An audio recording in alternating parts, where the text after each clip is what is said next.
Морничава слика, страв жалење, сообраќајна несреќа. Неколку мина повредени, загинати. Секојдневно се сведоци на ова, најчеста причина брзо возење.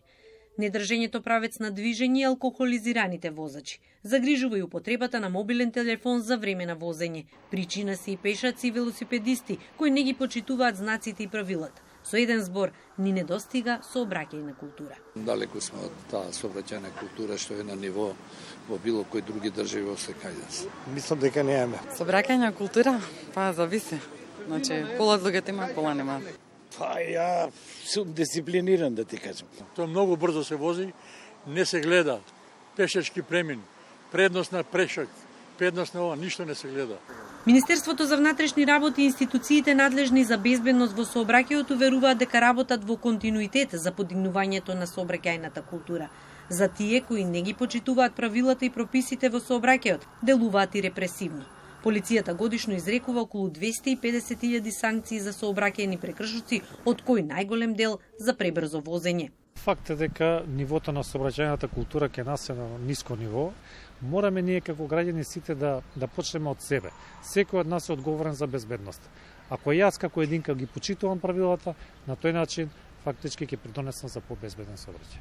За намалувањето на жртвите во сообраќајот, но и за поголема култура во него, потребна е нова национална стратегија, велат од Сдруженијето Медиум.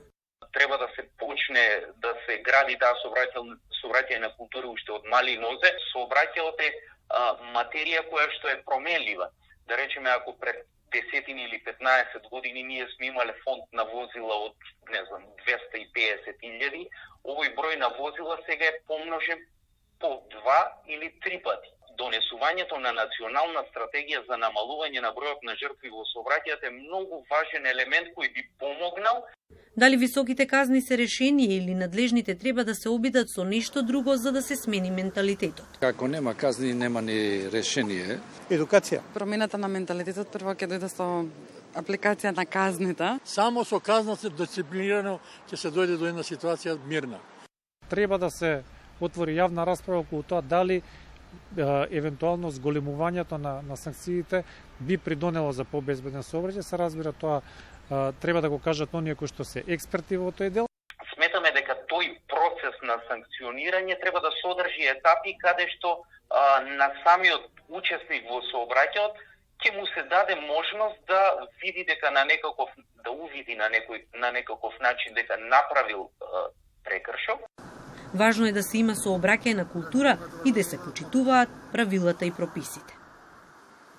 Честопати луѓето се водат од мислата ако возат брзо и ако поминат на црвено дека ќе стасат побргу. Казната можеби ќе ја платат, но дали се подготвени да ја платат цената на животот?